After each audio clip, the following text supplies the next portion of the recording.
যে ইহুদিরা এখানে একটা গণহত্যা চালাচ্ছে, এথনিক ক্লেন্সিং করতেছে, জাতিগত নিধন এবং জেনোসাইড চালাচ্ছে তারা। খোদ ICJ, international court of justice, তারা বলছে গাজায় যেটা হচ্ছে এটা গণহত্যা হিসেবে কোয়ালিফাই করতে পারে, অ্যান্ড ইয়েট কেউ কিছু করে নাই। এটা সবার চোখের সামনে হচ্ছে, এটা কোনো পাথরের নিচে হচ্ছে না, কোনো গর্তের ভিতরে হচ্ছে না, কোনো অন্ধকার কোনায় হচ্ছে না। এটাকে বলা হচ্ছে the world's most televised genocide. এটা লাইভ স্ট্রিমিং হচ্ছে, আপনি চোখের সামনে দেখতেছেন কি হচ্ছে, আপনি লাইভ আপডেট পাচ্ছেন, বাকি কেউ কিছু করে নাই। আন্তর্জাতিক আইন, মানবাধিকার, আন্তর্জাতিক সম্প্রদায়, জাতিসংঘ কেউ কিছু করে নাই, তারা এখানে নিষ্ক্রিয় দর্শক। আর পশ্চিমা বিশ্ব, আমেরিকা, ইউরোপ, তারা সক্রিয়ভাবে এই গণহত্যায় মদত দিচ্ছে। তারা ইসরায়েলকে অস্ত্র দিচ্ছে, তারা ইসরায়েলকে ফিনান্সিয়ালি হেল্প করতেছে, এবং তারা ইসরায়েলকে কূটনৈতিকভাবে হেল্প করতেছে। আর মুসলিম বিশ্বের মুসলিম বিশ্বের শাসকদের কি অবস্থা? তাদের অবস্থা হলো তারা একদিকে কিছু বিবৃতি দিচ্ছে, আর পেছনে তলে তলে তারা ইসরায়েলের সাথে নর্মালাইজেশন করতেছে। এটা হলো বাস্তবতা। এবং এই সব কিছুর পরে যে কথা, সেটা হলো মসজিদ আল আকসা আজকে বনু ইসরায়েলের দখলে। এটা হলো বাস্তবতা। কালকে যদি বনু ইসরায়েল মসজিদ আল আকসা ধ্বংস করে দেয়, কালকে যদি তারা ওখানে থার্ড টেম্পল বানানো শুরু করে, তাদের তৃতীয় মন্দির বানানো শুরু করে, কে কি করবে বলেন? যাদের কথা এতক্ষণ বললাম, এরা কে কি করবে? কেউ কিচ্ছু করবে না। এটা বাস্তবতা। খালাস, এর চেয়ে খারাপ আর কোনো পরিস্থিতি হইতে পারে না। কাজেই এই অবস্থায় এই প্রশ্নের উত্তরটা আমাদের কাছে স্পষ্ট হওয়া দরকার যে আল কুদসের মুক্তি কোন পথে। এবং এই প্রশ্নের উত্তর কঠিন না, এই প্রশ্নটাও সহজ, প্রশ্নের উত্তরও সহজ। আল্লাহ আযজা ওয়া জাল কোরআনে এই প্রশ্নের উত্তর দিয়ে দিয়েছেন। আমাদের ইতিহাস থেকে এই প্রশ্নের উত্তর স্পষ্ট, এবং এই সময়েও, এই যুগেও, সাম্প্রতিক সময়েও এই প্রশ্নের উত্তর অনেকে আমাদের কাছে স্পষ্ট করে দিয়েছেন। কিন্তু স্পষ্ট উত্তর, সহজ উত্তর আমরা সহজে মানতে পারি না। উত্তর অনেক সহজ, উত্তরটা নেওয়া কঠিন। সো এই জন্য এই প্রশ্নের উত্তরটা স্পষ্ট করা দরকার। আমি আসলে এই জন্যই আজকে আসছি। আমার এখানে আসার কথা ছিল না, আই হ্যাড ডিফারেন্ট প্ল্যান্স। এই সেমিনারটা আমার অ্যাটেন্ড করার কথা ছিল না। যে কয়টা কারণে অ্যাটেন্ড করা, তার অন্যতম বা প্রধান কারণ হলো যে আমার কাছে মনে হয়েছে আমি অনেক জায়গায় গেছি, অনেক কথা বলছি, বাট এই কথাগুলো বলা হয় নাই, এবং এই কথাগুলো বলা প্রয়োজন। সো এগুলো বলার জন্য আমি আসলে এখানে আসছি। এবং আজকে দেখবেন যে অনুষ্ঠানের যে অন্য টপিকগুলো আছে, সেটার সাথে আমার টপিকটা একটু ডিফারেন্ট। মূল টপিকগুলো হলো যে ইসলামের প্রস্তাবনা, সমাজের ক্ষেত্রে, রাষ্ট্রের ক্ষেত্রে। এই টপিকটা একটু ডিফারেন্ট, কারণ আমি রফিক ভাইকে বলছিলাম যে আমি সেমিনারে আসবো, বাট আমাকে এই টপিকে কথা বলতে দিতে হবে। আমি আসছি দুইটা কারণে। এক হলো আপনাদের সামনে স্পষ্ট করে দেওয়ার জন্য যে আল কুদসের মুক্তি কোন পথে, যাতে আপনাদের কোনো অজুহাত না থাকে, আপনারা যেন পরে গিয়ে বলতে না পারেন কেউ আমাদেরকে বলে নাই, আমরা জানতাম না, আমরা বুঝি নাই। এই অজুহাতটা সরাই নেওয়ার জন্য আসছি। আর আমি এই জন্য আসছি যাতে যেই দিন আল্লাহ আযজা ওয়া জালের সামনে গিয়ে দাঁড়াইতে হবে আমার, সেদিন যেন আমি এটুকু বলতে পারি যে আমি কিছু করতে পারি নাই, কিন্তু এই কথাটা আমি আমার কমের সামনে বলছিলাম।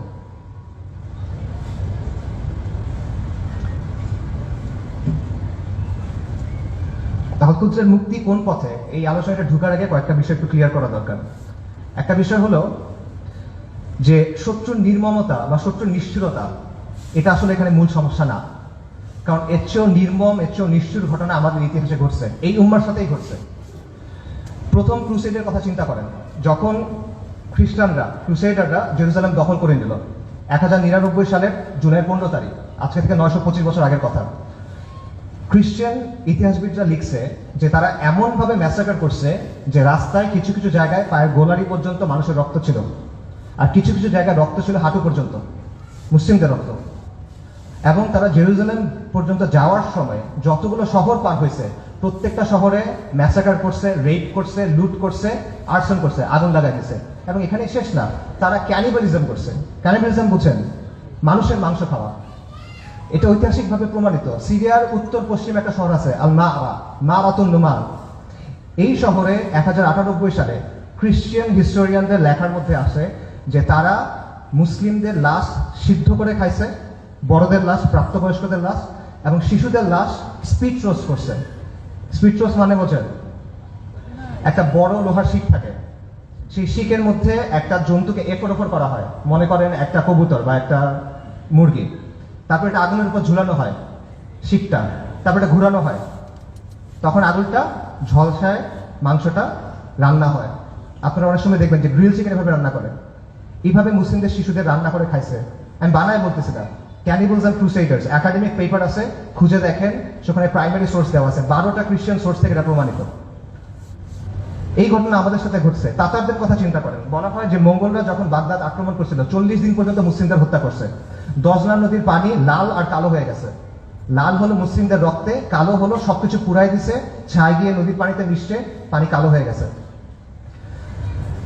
নবী সাল্লাল্লাহু আলাইহি ওয়াসাল্লামের সময়ের কথা চিন্তা করেন, খাব্বাব ইবনে আরাদ রাদিয়াল্লাহু তাআলা আনহু, তিনি রাসূলুল্লাহ সাল্লাল্লাহু আলাইহি ওয়াসাল্লামের সাথে এসে যখন কথা বলতেছেন, রাসূলুল্লাহ বলতেছেন যে তোমাদের আগে এমন উম্মাত ছিল যাদের হাড় থেকে মাংস লোহার চিরুনি দিয়ে আলাদা করা হয়েছে, তাদের মাথা থেকে দ্বিখণ্ডিত করা হয়েছে, এবং সাহাবীদের উপর তো অনেক অত্যাচার নির্যাতন হয়েছে, এটা আমরা জানি। কাজে অত্যাচার নির্যাতন এটা এখানে মূল ইস্যুটা না। আমার কথা ভুল বুঝবেন না, আমি বলতেছি না যে আমাদের গাজ্জার ভাই বোনরা তারা যে কুরবানি করতেছেন, যে কষ্ট করতেছে, আমি এটা ডাউন প্লে করতেছি না। I am saying this just to put this things into perspective. মানে বিষয়টা বোঝা যে এইটা আগে ঘটে না এমন না, এইরকম ঘটনা আগেও ঘটছে। সমস্যা এখানে না, সমস্যা অন্য জায়গায়। সমস্যাটা হলো যে ক্রুসেডারদের সময় যখন আগ্রাসন হয়েছে, তাতারদের সময় যখন আগ্রাসন হয়েছে, তখন মুসলিমরা ক্রুসেডারদের সামরিক শক্তিকে সমীহ করত। তারা তাতারদের যে হিংস্রতা এটা নিয়ে কনসার্ন ছিল, কিন্তু ওদের নিয়ে ফ্যাসিনেশন ছিল না, তাদের নিয়ে মুগ্ধতা ছিল না। আপনি তাদের লেখা যদি পড়ে দেখেন, দেখবেন যে ক্রুসেডের সময় যেসব মুসলিম হিস্টোরিয়ানরা লিখছেন, তারা ক্রুসেডারদের নিয়ে মজা করতেছে যে তাদের কাজকর্ম এমন কেন, তাদের বিশ্বাস এমন কেন, তাদের কালচার এমন কেন। তাতারদের সময় একটা বিখ্যাত ঘটনা আছে, অনেক আলেমদের আলোচনায় শুনবেন, যে হুলাকু খানের মেয়ে, বলা হয় হুলাকু খানের মেয়ে, তাতারদের নেতার মেয়ে বাগদাদ শহরে বের হয়েছে। সে একজন আলেমকে দেখছে, তাকে গিয়ে প্রশ্ন করতেছে, এই তোমাদের কোরআনে না লেখা আছে আল্লাহ তোমাদের বিজয়ী করবেন, আল্লাহ তোমাদের কর্তৃত্ব দিবেন, তোমরা সম্মানিত হবা? আর এটা কোরআন তো ভুল, কারণ আমরা তোমাদের উপরে কর্তৃত্ব করতেছি, তোমরা আমাদের অধীনস্থ। তখন সেই আলেম বলছেন যে রাখাল যখন ভেড়া নিয়ে যায় তখন সাথে কিছু কুকুর নিয়ে যায়, গার্ড ডগস। কেন নেয়? কারণ ভেড়া যখন পাল থেকে বের হয়ে যায় তখন কুকুর ছেড়ে দিতে হয়, কুকুরের ধাওয়া খেয়ে ভেড়াগুলো আবার পালে ফেরত আসে। তোমরা তাতাররা হলো এই কুকুর। আল্লাহ তোমাদেরকে পাঠাইছেন কারণ আমরা দিন থেকে সরে গেছি। তোমাদের ধাওয়া খেয়ে আমরা দিনের দিকে যখন ফিরবো, তখন যিনি তোমাদের ছাড়ছেন তিনি তোমাদের আবার বেঁধে ফেলবেন। সুবহানাল্লাহ। আন্ডারস্ট্যান্ডিংটা খুব ক্লিয়ার। তাদের মধ্যে অনুশোচনা ছিল, দুঃখ ছিল, কিন্তু কোনো কনফিউশন ছিল না, শত্রুকে নিয়ে মুগ্ধতা ছিল না। তারা এটা ক্লিয়ার ছিল যে আমরা দিন থেকে সরছি, এই জন্য আজকে আমাদের এই অবস্থা, আমাদের দিনে ফেরত আসতে হবে। কিন্তু আমাদের আজকে কি অবস্থা? আমাদের অবস্থাটা কমপ্লিটলি ডিফারেন্ট। যারা আমাদেরকে হত্যা করতেছে, যারা আমাদের উপর আগ্রাসন চালাচ্ছে, তাদের নিয়ে আমাদের মধ্যে মুগ্ধতা কাজ করে, তাদের নিয়ে আমাদের মধ্যে ফ্যাসিনেশন কাজ করে, এবং আমরা মনে করি যে আমরা আরো বেশি করে কুফারের মতো হইতে হবে, আমাদের কুফারের অনুকরণ করতে হবে, তাহলে মনে হয় আমরা জিততে পারবো, তাহলে মনে হয় আমাদের দুরবস্থা যাবে। এবং আমরা মনে করি যে কুফারের যে তন্ত্রমন্ত্র আছে, কুফারের যে বাদ মতবাদ আছে, এগুলোর মাধ্যমে মনে হয় দিনের খেদমত হবে। আমরা এটা চিন্তা করতেছি। এগুলো কেন হচ্ছে? কারণ শত্রুর দিন নিয়ে আমাদের মধ্যে মুগ্ধতা আছে, আর আমাদের দিন নিয়ে আমাদের মধ্যে আছে হীনম্মন্যতা। ইবনে খালদুন একটা কথা বলছেন যে the vanquish always imitates the victor. যারা পরাজিত জাতি তারা সবসময় বিজয়ী জাতির অনুকরণ করে। এক্স্যাক্টলি সেম জিনিসটা এখানে হচ্ছে। ক্রুসেডের সময়, মঙ্গলদের আগ্রাসনের সময় আমরা সামরিক এবং রাজনৈতিকভাবে পরাজিত ছিলাম, কিন্তু আদর্শিকভাবে পরাজিত ছিলাম না। এখন আমরা সামরিক রাজনৈতিকভাবে পরাজিত, আমরা আদর্শিকভাবে পরাজিত, আমরা মনস্তাত্ত্বিকভাবে পরাজিত। এই কারণে সহজ যে উত্তর, সহজ যে সমাধান, এটা আমরা গ্রহণ করতে পারি না। আল কুদসের মুক্তি কোন পথে হবে? আল কুদসের মুক্তি হবে জিহাদের মাধ্যমে, কিতালের মাধ্যমে, তরবারি ধারালো অগ্রভাগ দিয়ে আল কুদস মুক্ত হবে, আর কোনো কিছু দিয়ে হবে না। আল্লাহ কোরআনে বলছেন আল কুদসের জন্য আপনার করণীয় কি?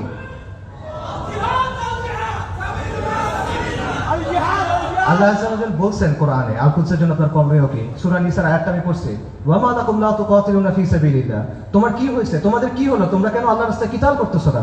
এই জিনিসটা স্পষ্ট। আল্লাহ সুবহানাহু ওয়া তাআলা বলেন ওয়া আইদু লাহুম মাসতাতাতুম মিন কুওয়া, তোমরা প্রস্তুত করো তাদের সাথে জিহাদের জন্য। আল্লাহ সুবহানাহু ওয়া তাআলা বলেন ওয়া কাতিলুহুম হাত্তা লা তাকুনা ফিতনা, ওর সাথে কিতাল করো যতক্ষণ পর্যন্ত ফিতনা দূরীভূত না হয়। এটা স্পষ্ট। আল কুদস ওমর রাদিয়াল্লাহু আনহুর সময় কিভাবে ফাতা হয়েছে, আল কুদস সালাউদ্দিন আইয়ুবীর সময় কিভাবে ফাতা হয়েছে, এগুলোতে মানে জটিলতার কিছু নাই, এটা স্পষ্ট উত্তর। কিন্তু এই উত্তরটা আমরা নিতে পারতেছি না, এবং আমাদের মধ্যে কনফিউশন আছে। ঠিক আছে, জিহাদ হবে, জিহাদটা কিভাবে হবে?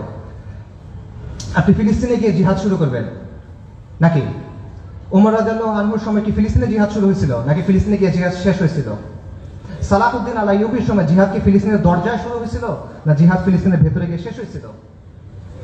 এই প্রশ্নের উত্তর সোজা। আপনি কি জিহাদ ফিলিস্তিনে গিয়ে শুরু করবেন, নাকি জিহাদ করতে করতে করতে গিয়ে আল্লাহ এক সময় আল আকসাকে আমাদের হাতে দিবেন ইনশাআল্লাহ? এই প্রশ্নগুলোর উত্তর সোজা, কিন্তু আবারও ওই সহজ উত্তরটা আমরা নিতে পারি না, কারণ এই যে আমাদের পরাজিত মানসিকতা, এটা আমাদের আচ্ছন্ন করে রাখছে, এটার বাইরে আমরা বের হতে পারতেছি না। আমাদের চিন্তার মধ্যে কিছু জট লেগে আছে, যখনই আমরা ক্লিয়ারলি একটা জায়গায় যেতে চাচ্ছি, ওই জটগুলোর জন্য আমরা কনক্লুশনে পৌঁছাতে পারতেছি না। সুফিদের একটা কথা আছে যে আপনি যখন কোনো গ্লাসে বিশুদ্ধ পানি দিবেন, তার আগে ওই গ্লাস থেকে ময়লা ফেলে দিতে হবে। সো আপনি যদি ঠিক অ্যান্সারটা দিবেন, তার আগে ভুল অ্যান্সারটা সরাই নিতে হবে। এই জন্য আমি মূল অ্যান্সারে যাচ্ছি, তার আগে অল্প কিছু বিষয় কভার করি। আমাদের মাথায় কিছু জট লেগে আছে, সেই জটগুলো ক্লিয়ার করার চেষ্টা করি। প্রথম যে জটটা খুলতে হবে সেটা হলো, আল কুদসের ইস্যুর নিয়মতান্ত্রিক কোনো সমাধান নাই, এটার কোনো অনুমোদিত সমাধান নাই, এটার কোনো বৈধ সমাধান নাই।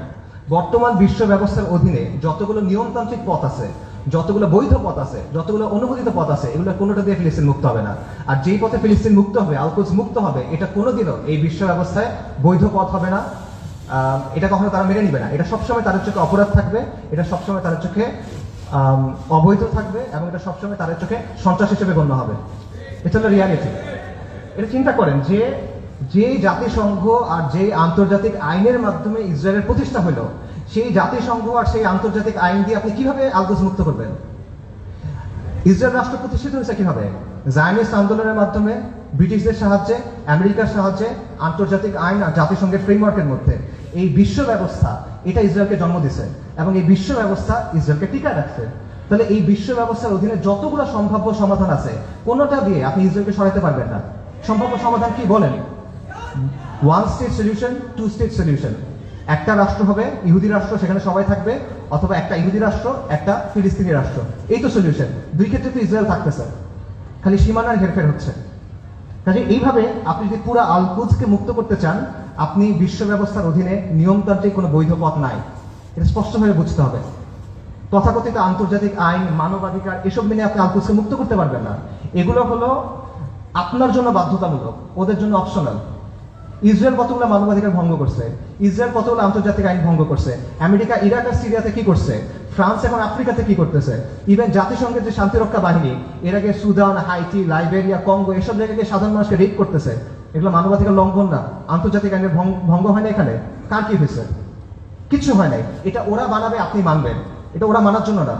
আপনি এগুলো বিশ্বাস করে বসে আছেন, লাভ নাই। এগুলো দিয়ে ওরা আপনার হাত দুই পেছনে বেঁধে রাখবে, তারপর ইসরায়েল এসে আপনাকে জবাই করবে। এরা আমাদেরকে নারী অধিকারের কথা বলবে, শিশু অধিকারের কথা বলবে, মানবাধিকারের কথা বলবে, পর্দার সমালোচনা করবে, নিকাবের সমালোচনা করবে, শরিয়ার সমালোচনা করবে। তারপর আমাদের বইয়ের মধ্যে এলজিবিটি ঢুকাবে। কিন্তু যখন লিটারেলি হাজার হাজার নারী, শিশু, বৃদ্ধ মারা যাচ্ছে, জেনোসাইড হচ্ছে, এথনিক ক্লেন্সিং হচ্ছে, তখন এরা এসে কি বলবে? Israel has the right to defend itself, we must condemn Hamas. এই তো অবস্থা। এটা হলো আন্তর্জাতিক আইন এবং মানবাধিকারের অবস্থা। আমেরিকাতে একজন বিখ্যাত দায়ী ছিলেন, মালিকা শাবাজ, ম্যালকম এক্স, এই নামে চিনবেন ওনাকে। ওনার একটা কথা আছে, খুব বিখ্যাত কথা, এবং আমি মনে করি এই কথাটা আমরা সবার বোঝা উচিত। উনি বলছেন, we want freedom by any means necessary, we want justice by any means necessary, we will strike at injustice by any means necessary. অর্থাৎ মুক্তির জন্য, মর্যাদার জন্য, সম্মানের জন্য, অন্যায় বন্ধ করার জন্য যা যা করা প্রয়োজন তা সবই করতে হবে। সহজ। ম্যালকম এক্স আফ্রিকান আমেরিকান ছিলেন, পশ্চিমা বিশ্বের বাস্তবতা উনি খুব কাছ থেকে দেখছেন, এবং ওনার মধ্যে হীনমন্যতা ছিল না, জাতে ওঠার টেন্ডেন্সি ছিল না, ওনার এই চিন্তা ছিল না যে আমার কৈফিয়ত দিতে হবে। তাই উনি সহজ কথাটা সহজে বলে দিয়েছেন। তো এই কথাটা আপনারা বুঝতে হবে। যদি আপনি মুক্তি চান, যদি আপনি মাথা উঁচু করে বাঁচতে চান, তাহলে you have to get it by any means necessary. এটা মাথার মধ্যে গেঁথে নেন, এটা মনের মধ্যে খোদাই করে নেন যে আন্তর্জাতিক আইন, জাতিসংঘ, মানবাধিকার, এগুলো মেনে কিয়ামত পর্যন্ত আপনি আল আকসাকে মুক্ত করতে পারবেন না। এটা অনেকে বুঝবেন, ঠিক আছে, জাতিসংঘ দিয়ে আল আকসা মুক্ত হবে না। তাহলে মুক্ত হবে কিভাবে? অনেকগুলো মুসলিম দেশ আছে, এই মুসলিম দেশগুলোকে আমাদের সামাজিক, অর্থনৈতিকভাবে শক্তিশালী করতে হবে, সামরিকভাবে শক্তিশালী করতে হবে, তাহলে মনে কোনো এক সময় আল কুদস মুক্ত হয়ে যাবে। না, এভাবেও হবে না। এরকম রাষ্ট্র যেগুলো আছে, গত এক বছরে তারা কি করছে বলেন? এরকম কিছু রাষ্ট্রের নাম বলেন। ইউএই, কাতার, সৌদি আরেবিয়া, তুরস্ক, এরা এই রাস্তাতেই আছে, তাই না? আচ্ছা, তারা কি করছে বলেন? সর্বপ্রথম যে রাষ্ট্র ইসরায়েলের সাথে নর্মালাইজেশন করছে, প্রথম যে রাষ্ট্রগুলো করছে, তার মধ্যে একটা হলো ইউএই। ইসরায়েলকে সবচেয়ে বেশি অস্ত্র সাপ্লাই দেয় আমেরিকা। সেই অস্ত্র ইসরায়েলে পৌঁছায় কিভাবে? যে রুটগুলো ব্যবহার হয়ে পৌঁছায়, তার একটা হলো কাতারে। গাজায় যে অস্ত্র দিয়ে আপনার ভাই বোনকে হত্যা করা হচ্ছে, সেই অস্ত্র এসে প্রথমে পৌঁছাচ্ছে কাতারে। সৌদি আরব কি করতেছে? একদিকে পেছনে নর্মালাইজেশনের চেষ্টা করতেছে, আরেকদিকে মরুভূমির মধ্যে কনসার্ট হচ্ছে। ইসরায়েলের চ্যানেল 13 একটা প্রতিবেদন আছে, সেখানে বলা হয়েছে যে যখন লোহিত সাগরে ব্লকেট দিল হুথিরা, ইয়েমেনের হুথিরা যখন লোহিত সাগরে ব্লকেট দিল, তখন ইসরায়েলে কার্গো গেছে কিভাবে? দুবাই, জর্ডান এবং সৌদি আরবের মধ্য দিয়ে। আর যারা এগুলোর বিরুদ্ধে কথা বলার মতো মানুষ, সেই হকপন্থী ওলেমায়ে কেরাম, শত শত ওলেমায়ে কেরাম গত 7-8 বছর ধরে তাদের জেলে। আর তুরস্কের কথা আপনি বলবেন, মানে তুরস্কের অনেক রেটরিক আছে, অনেক কথা তুরস্কের বিরুদ্ধে বললে অনেকে মন খারাপ করেন। আমাকে বলেন যে তুরস্কের বাস্তবতা কি, তুরস্ক কি করছে আমাকে বলেন। তুরস্কের বাস্তবতা হলো তুরস্ক নেটো সদস্য। তুরস্কের বাস্তবতা হলো তুরস্কের মিলিটারি আইডিএফ এর সাথে জয়েন্ট মিলিটারি এক্সারসাইজ করে। সো আপনি যদি মনে করেন যে এইটার মাধ্যমে হবে, এটা আসলে অবাস্তব চিন্তা ভাবনা। এই রাষ্ট্রগুলো, এই শাসনগুলো আন্তর্জাতিক বিশ্ব ব্যবস্থার অংশ, এগুলোর সাথে আপোষ করে তারা টিকে থাকে। এবং আধুনিক মুসলিম রাষ্ট্রগুলো, তথাকথিত মুসলিম রাষ্ট্রগুলোর যে শাসন ব্যবস্থা, এটা হলো ঔপনিবেশিক শাসন ব্যবস্থার ধারাবাহিকতা। আমাদের এখানে ইসলামী শাসন ছিল, ফিরিঙ্গিরা এসে তাদের শাসন ব্যবস্থা চাপাই দিছে, এখন এই রাষ্ট্র এবং এই শাসকরা সেটাই কন্টিনিউ করতেছে। এটা হলো রিয়ালিটি। কাজে বিশ্ব ব্যবস্থা যদি দুর্বল হয়, এই শাসকদের মস্তক কেঁপে উঠবে। এবং বিশেষ করে আরবের যে রাজতন্ত্রগুলো আছে বা মনার্কিগুলো আছে, তারা ক্ষমতায় আছে এবং টিকে আছে প্রথমে ব্রিটেনের সাথে আপোষ করার মাধ্যমে, এখন আমেরিকার সাথে আপোষ করার মাধ্যমে। এগুলো বাস্তবতা, এই বাস্তবতা অস্বীকার কোনো সুযোগ নেই, এগুলো ঐতিহাসিকভাবে প্রমাণিত সত্য কথা। কাজেই এরা কখনোই এমন কোনো কাজ করবে না যেটা এই বিশ্ব ব্যবস্থার বিরুদ্ধে যায়। তারা যদি আন্তরিকভাবে চায়ও, তাহলে তারা এটা করতে পারবে না। তারা অ্যাট বেস্ট এটা ম্যানেজ করতে পারবে, এবং এটি তারা চেষ্টা করে ম্যানেজ করা, যে 2 লক্ষ মানুষ মারা গেছে, আমরা একটা বিবৃতি দিব, এইটুকুই তারা করবে। এইটাই ম্যানেজ করার চেষ্টা করবে তারা। কাজেই এটা সত্য, মুসলিমদেরকে অর্থনৈতিকভাবে শক্তিশালী হতে হবে, রাজনৈতিকভাবে শক্তিশালী হতে হবে, সামরিকভাবে শক্তিশালী হতে হবে, কোনো প্রশ্ন নাই, কিন্তু পরাধীন অবস্থায় না। আমরা মনে করি আমরা স্বাধীন হয়েছি, আমরা স্বাধীন হই নাই, আমরা এখনো পরাধীন অবস্থায় আছি। পরাধীন অবস্থায় আপনার জিডিপি যত হোক, আপনার রাস্তা যত সুন্দর হোক, আপনার দেশে যত স্কাইস্ক্রেপার থাকুক, ইট ডাজন্ট ম্যাটার। আপনি পরাধীন, ওই টাকা আপনার হাতে নাই, ওই অস্ত্র আপনার হাতে নাই, ওই শক্তি আপনার হাতে নেই। সো এই বিষয়টা বুঝতে হবে যে আপনি আগে মুক্ত হইতে হবে, তারপরে এই শক্তি। এবং এখানে আরেকটা পজিশন আছে, অনেকে যেটা মনে করেন যে ঠিক আছে, জাতিসংঘ দিয়ে হবে না, মুসলিম রাষ্ট্র দিয়ে হবে না, কিন্তু মুসলিম সেনাবাহিনীগুলো দিয়ে হবে। এই সেনাবাহিনীগুলো, বিশেষ করে আরবের যে সেনাবাহিনীগুলো আছে, ফিলিস্তিনের কাছাকাছি যে সেনাবাহিনীগুলো আছে, এরা হয়তোবা সাহায্য করবে। এবং আপনারা দেখবেন যে যখনই এই ম্যাসাকারগুলো হয়, ইসরায়েল তো পিরিয়ডিক্যালি এটা করে, কিছুদিন পরপরই এটা হয়, তখনই এরকম হ্যাশট্যাগ থাকে, যেমন আর্মিজ টু আল-আকসা, যে আর্মিগুলোকে আল-আকসাকে মুক্ত করবে। এটা অবাস্তব চিন্তা ভাই। আমি আপনাকে ইয়েমেনের তাগুত আলী আব্দুল্লাহ সালের একটা কথা বলি। আলী আব্দুল্লাহ সালে একবার বলছে একটা সাক্ষাৎকারে যে এইসব আর্মির কাজ হলো মানুষকে দমন করা। যদি জনগণ আমার বিরুদ্ধে বিদ্রোহ করে, আমি আর্মি দিয়ে জনগণকে দমন করব। এর বাইরে এদের আর কোনো কাজ নাই, এটা শোর জন্য। জনগণকে রক্ষা করা সেনাবাহিনীর কাজ না। এটা হলো আলী আব্দুল্লাহ সালের কথা। সে একটা মিথ্যাবাদী, কিন্তু সে এখানে সত্য বলছে। এটি হলো বাস্তবতা। আপনি দেখেন যে এই আর্মিগুলোকে প্রশিক্ষণ দেওয়া হয়েছে, অস্ত্র দেওয়া হয়েছে, অর্থায়ন করেছে কেন? এই আরব শাসকদের মস্তক টিকায় রাখার জন্য এবং মুসলিমদের পায়ের নিচে রাখার জন্য, ইসলামকে দমন করার জন্য। এটা হলো বাস্তবতা। এবং এই আর্মিগুলো আসলে যাবে কেমনি আল-আকসা পর্যন্ত বলেন তো? ইসরায়েলের চারপাশে যে দেশগুলো আছে, এগুলো তো ইসরায়েলকে রক্ষা করতেছে। আপনি যাবেন কেমনি ওখানে? আপনি তো বাংলাদেশ থেকে যেতে পারবেন না ওখানে, তাই না? আপনার ওই জায়গার থেকেই ওখানে যেতে হবে। তো তারা যাবে এটা কেমনে? এবং যখন আপনি যে বলতেছেন এই আর্মিগুলো ক্ষমতা দিবে বা তারা কাজ করবে, এগুলো তো অলরেডি হয়েছে, এটা বাস্তবতা আমরা দেখছি। মিশরে কি হয়েছে জামাল আব্দুল নাসেরের সময়? জামাল আব্দুল নাসের ইখওয়ানুল মুসলিমিন বা মুসলিম ব্রাদারহুডের সাথে একটা ওয়াদা করছিল, কোরআনের উপর হাত রেখে সে ওয়াদা করছে যে মুসলিম ব্রাদারহুড রাস্তায় আন্দোলন করবে, রাজপথে আন্দোলন করবে, জনমত গঠন করবে। জামাল আব্দুল নাসের আর তার বন্ধুরা সেনাবাহিনীর মধ্যে কু করবে, সামরিক অভ্যুত্থান করবে। তারপর তারা ক্ষমতায় যাবে, ক্ষমতায় গিয়ে কোরআনের শাসন প্রতিষ্ঠা করবে। কোরআনের উপর হাত রেখে ওয়াদা করছে, কু হয়েছে, মুসলিম ব্রাদারহুড তার ওয়াদা পূর্ণ করছে, সে ক্ষমতায় গেছে, ক্ষমতায় গিয়ে কি করছে? গায়রুল্লাহ আইন দিয়ে শাসন করছে, মুসলিম ব্রাদারহুডকে জবে করছে। উস্তাদ সাইয়েদ কুতুব রাহিমাহুল্লাহ সহ অনেক মানুষকে তারা শহীদ করে দিয়েছে। এটা হলো বাস্তবতা। এরা যখন আসে তখন কি করে, এটা চোখের সামনে আসে। কাজে আরব রাষ্ট্রগুলো বা এই রাষ্ট্রগুলোর যে শাসন ব্যবস্থা, যে শাসকরা আছে, এরা হলো ইসরায়েলের ঘনিষ্ঠতম মিত্র। আর এই বাহিনীগুলো হয় ইসরায়েলের বর্ডার গার্ড অথবা জাতিসংঘের ভাড়াটে সৈন্য। এটা হলো বাস্তবতা। সো এদেরকে দিয়ে আপনি ফিলিস্তিন মুক্ত করবেন, এটা ডিলিউশন ভাই। এবার আসেন ইরানের কথায়। আমরা অনেকে মনে করি যে ইরান ফিলিস্তিনকে মুক্ত করবে। আল-কুদসের মুক্তি ইরানের মূল উদ্দেশ্য না। ইরানের মূল উদ্দেশ্য হলো মধ্যপ্রাচ্যে শিয়াদের যে ক্ষমতা, এটা বৃদ্ধি করা। শিয়া অ্যাক্সেস বলে এবং এটা সে করবে অ্যাট ইয়োর কস্ট। একটা কথা আছে গেম থিওরিতে, জিরো সাম গেম, যে তার শক্তি যত বাড়বে আপনার শক্তি তত কমবে। এটা বাস্তবতা। ইরানের সাথে ইসরায়েলের স্বার্থের দ্বন্দ্ব আছে, ইরানের সাথে আমেরিকার স্বার্থের দ্বন্দ্ব আছে, কিন্তু তার মানে কিন্তু ইরানের সাথে আপনারও দ্বন্দ্ব আছে। যে ইরান আজকে ফিলিস্তিনের মুক্তি করার জন্য বুলি আড়াচ্ছে, তারাই আজকে সিরিয়াতে আহলুস সুন্নাহ ওয়াল জামাকে হত্যা করতেছে, তারাই আজকে আহওয়াজে আহলুস সুন্নাহ ওয়াল জামাকে হত্যা করতেছে, তারা ইরাকে আহলুস সুন্নাহ ওয়াল জামাকে হত্যা করছে, এখন নির্যাতন করতেছে। এটা হলো বাস্তবতা। ইরানের স্বার্থ আর আহলুস সুন্নাহ ওয়াল জামার স্বার্থ কখনোই এক না। ইরান সক্রিয়ভাবে এই মুহূর্তে আহলুস সুন্নাহ ওয়াল জামার সাথে যুদ্ধে লিপ্ত, এই মুহূর্তে। আগে কখনো ছিল, পরে কখনো এগুলো বলছে না, অ্যাট দিস মোমেন্ট তারা আমাদের সাথে যুদ্ধে লিপ্ত, অ্যাট দিস মোমেন্ট তারা আমাদের হত্যা করতেছে। আমেরিকা যখন আফগানিস্তানে আক্রমণ করছে, আমেরিকা যখন ইরাকে আক্রমণ করছে, ইরান তাদেরকে সহায়তা করছে। এটা তাদের মুখের কথা, ইরান বানায় বলতেছে না, আপনাদেরকে চেক করেন। মোহাম্মদ খাতামি ইরানের প্রেসিডেন্ট ছিল 97 থেকে 2005 পর্যন্ত সম্ভবত। তার একটা বক্তব্য আছে যে তালিবানের বিরুদ্ধে আমরা আমেরিকাকে সাহায্য করছি, স্পষ্ট বক্তব্য আছে তাদের, এগুলো লুকোছাপার কিছু না। এবং সবচেয়ে বড় যে বিষয়টা, ইরানের ব্যাপারে সতর্ক হওয়ার সবচেয়ে বড় কারণ হলো যে তাদের সাথে আমাদের আকীদার দ্বন্দ্ব আছে, তাওহীদের ব্যাপারে দ্বন্দ্ব আছে। তারা আল্লাহর উলুহিয়াত, আল্লাহর রুবুবিয়াত, আল্লাহর সিফাতের ব্যাপারে শিরক করে। তারা আমাদের মা আয়েশা রাদিয়াল্লাহু তাআলা আনহার ব্যাপারে জঘন্য কথা বলে, যেটা কোনোদিন কিয়ামত পর্যন্ত মানা সম্ভব না আমাদের পক্ষে। তারা সাহাবায়ে কেরাম রাদিয়াল্লাহু তাআলা আনহুম আজমাইনকে তাকফীর করে, এটা কোনোদিন পর্যন্ত মানা সম্ভব না। এগুলো কোনো ফুরুই বিষয় না ভাই। এই জিনিস মেনে আপনি কোনো কিছু করতে পারবেন না। আল্লাহ আল কুদসকে এই শিরকের সাথে এই করে আপনি মুক্ত করতে পারবেন না।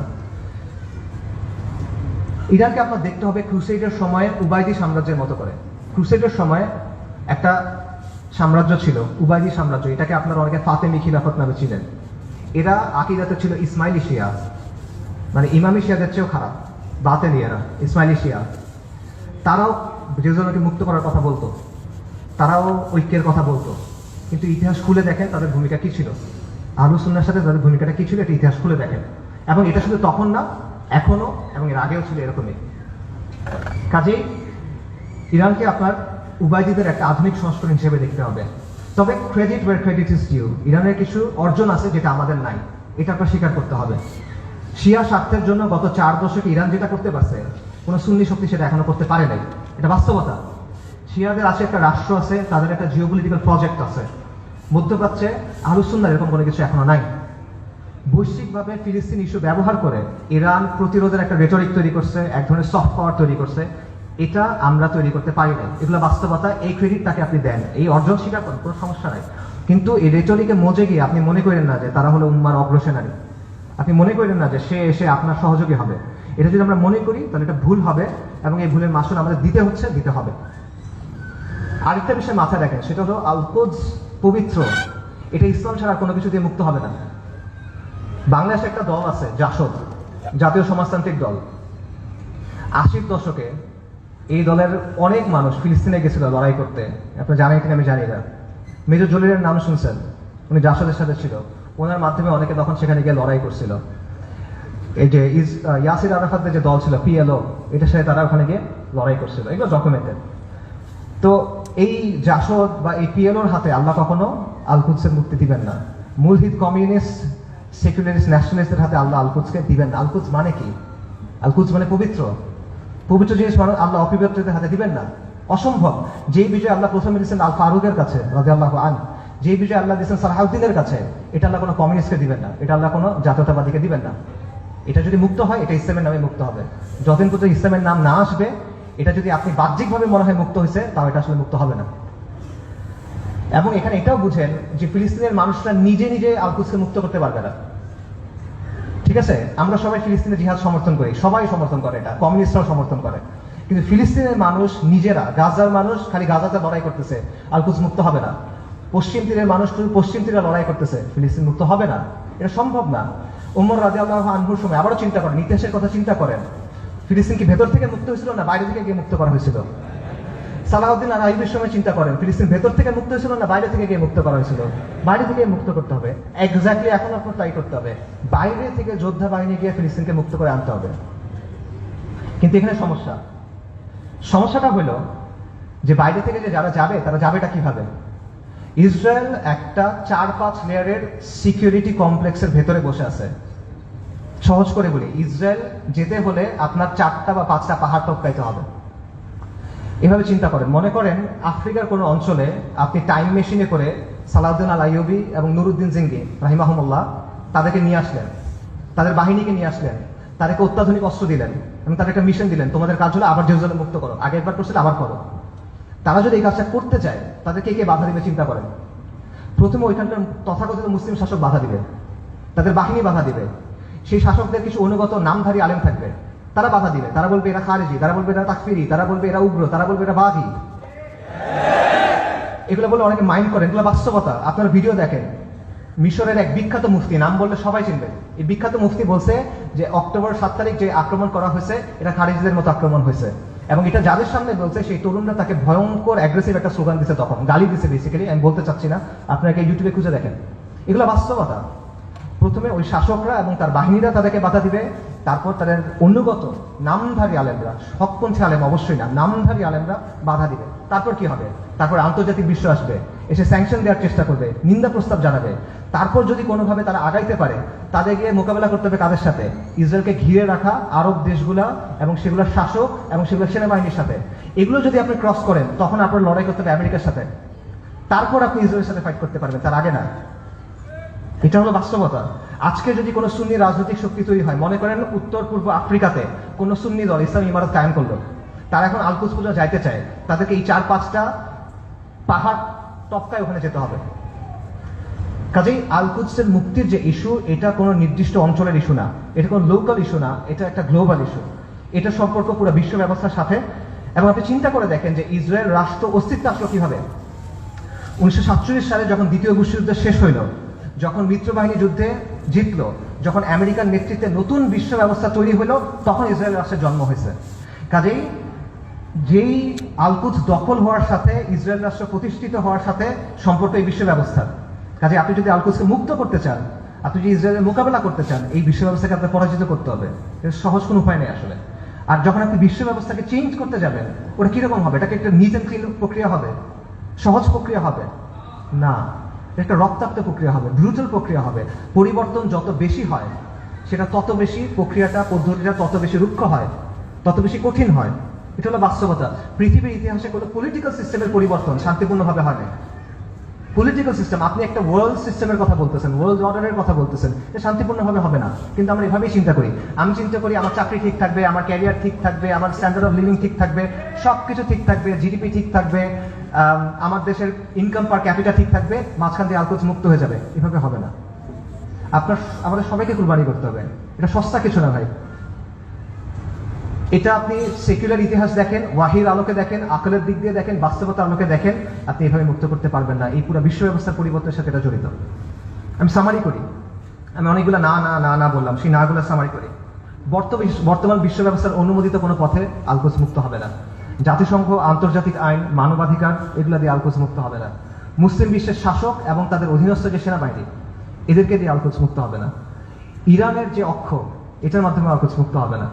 আল কুদসের অধিবাসীরা একা একা নিজেরা চেষ্টা করে ভেতর থেকে আল কুদসকে মুক্ত করতে পারবে না, তাকে অবশ্যই বাইরে থেকে হেল্প করতে হবে। কিন্তু বাইরে থেকে কেউ যদি হেল্প করতে যায়, তারা 4 থেকে 5টা পাহাড় ডিঙায় যেতে হবে।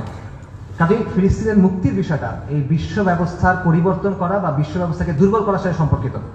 আল কুদসকে মুক্ত করতে হলে অবশ্যই এই বিশ্ব ব্যবস্থাকে দুর্বল হইতে হবে, যদি এটা সম্ভব না, ইল্লা মাশাআল্লাহ। এবং অবধারিত হবে এই ক্ষেত্রে আপনার অরাজকতা, অস্থিতিশীলতা এবং রক্তক্ষয়ী একটা প্রক্রিয়ার মধ্যে যেতে হবে। এগুলো হলো বাস্তবতা। তাহলে আল কুদসের মুক্তি কি হবে, সমাধান কি হবে? বলছি আল কুদসের মুক্তি কিতালের মাধ্যমে, জিহাদের মাধ্যমে। এটা আপনারাও জানতেন অনেকে। আজকে এখানে আসার আগে আপনারা অনেকে এটা মনে করতেন যে হ্যাঁ, জিহাদের মাধ্যমে আল কুদস মুক্ত হবে। শুধু আপনারা না, যেই ছেলেটা মদ খায়, যে মেয়েটা বয়ফ্রেন্ড নিয়ে ঘুরে, সেও দেখেন মনে করে যে আল কুদস যুদ্ধের মাধ্যমে মুক্তি হবে। আমেরিকার যে কমিউনিস্টরা আছে, যে এলজিবিটি অ্যাক্টিভিস্টরা আছে, এদের মধ্যে অনেকে মনে করে আল কুদস যুদ্ধ ছাড়া মুক্ত হবে না। আপনারা দেখবেন যে ওদের অনেকে স্লোগান দেয়, from the river to the sea Palestine will be free. তারা এটা বলে, তারা মনে করে 7ই অক্টোবরের অ্যাটাককে তারা প্রশংসা করে, তারা মনে করে এটা হলো ডিকলোনাইজেশন হচ্ছে, ডিকলোনাইজেশনের সবচেয়ে ভালো রূপ এটা। তো তার বুঝের আপনার বুঝে তফাৎ কি? তফাৎটা হলো যে আপনি মনে করছেন যুদ্ধ দিয়ে মুক্ত হবে, আপনার কাছে উত্তরটা আছে, আপনার কাছে গন্তব্যটা আছে, কিন্তু গন্তব্য পর্যন্ত কিভাবে যাবেন এটা আপনি জানেন না। আপনি একটা অঙ্কের উত্তরটা আপনি মুখস্থ জানেন, বাকি আপনাকে বলে দিচ্ছে, আপনি এটা লিখছেন, কিন্তু আপনি অঙ্কটা মিলাই আনতে পারতেছেন না। এটা হলো সমস্যাটা। সো এই কথাগুলো এতক্ষণ আমি যেটা বললাম, যে আমি যে বললাম এইভাবে হবে না, এইভাবে হবে না, এইভাবে হবে না, এটা বলার কারণটা হলো ওই চিন্তার জটগুলো খুলে দেওয়া। যাতে করে আপনার চিন্তাটা স্পষ্ট হয়। আল-কুদসকে মুক্ত করতে হলে অবশ্যই জিহাদ করতে হবে এবং এটা একটা উম্মাহ কেন্দ্রিক প্রচেষ্টা হতে হবে।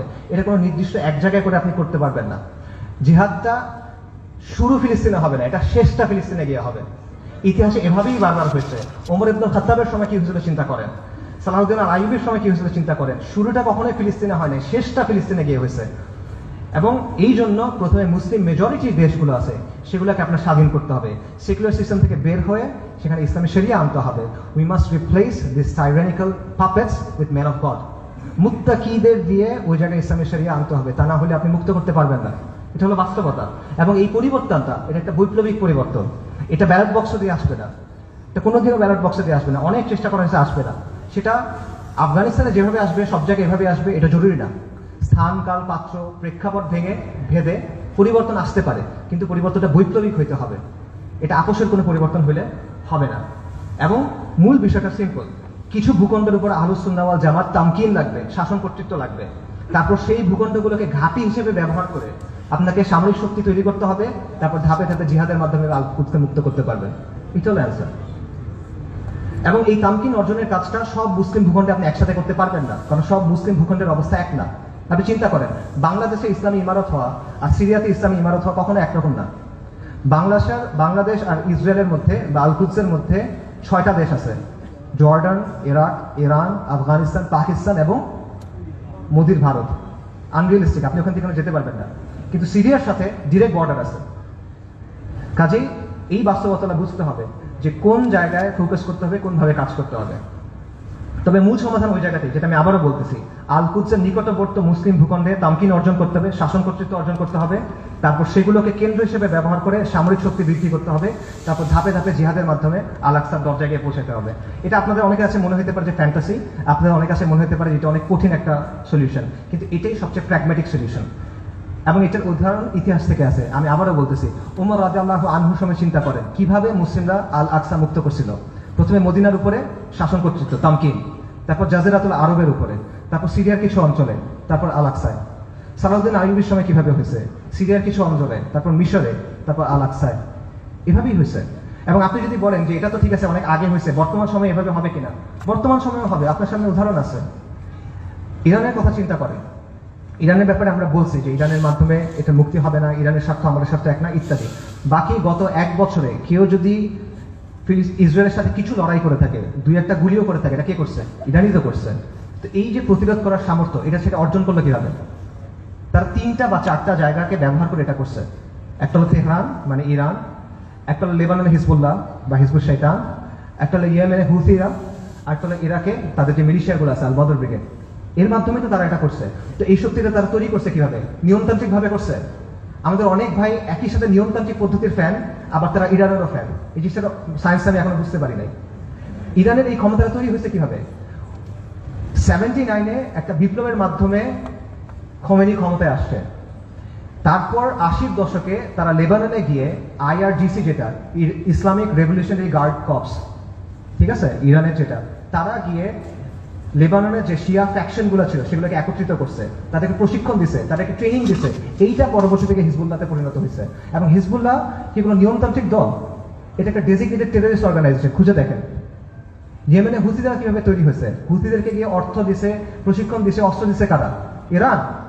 হুথিরা কি ডেজিগনেটেড টেররিস্ট দল? সো এই বাস্তবতা আপনার চোখের সামনে আছে। এবং এটা কোনোটা কিন্তু নিয়মতান্ত্রিক মাধ্যমে হয় নাই। এরা শক্তির মাধ্যমে ক্ষমতায় আসছে, শক্তির মাধ্যমে জায়গা করে দিছে এবং নিজেদের পলিটিক্যাল এজেন্ডা দিয়ে তারা করছে। আমি বলতেছি না রাফিদারের মাধ্যমে ফিলিস্তিন মুক্ত হবে, আমি আবারও ক্লিয়ার করতেছি। আমি জাস্ট আপনাদের এক্সাম্পল দিচ্ছি যে কিভাবে বর্তমান সময়েও এই প্রসেস কাজ করে, কিভাবে তামকিন অর্জনের পরে ধাপে ধাপে আপনি শক্তি অর্জন করতে পারবেন এবং প্রতিরোধ করার ক্যাপাসিটি অর্জন করতে পারবেন। এবং এটার আরো অনেক উদাহরণ আছে।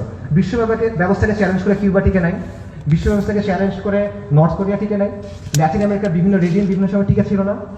উদাহরণ শিয়াদের কাছ থেকে নেওয়ার দরকার নাই। আপনি পারস্য বিজেতা ওমর ইবনুল খাত্তাবের কাছ থেকে উদাহরণ নেন।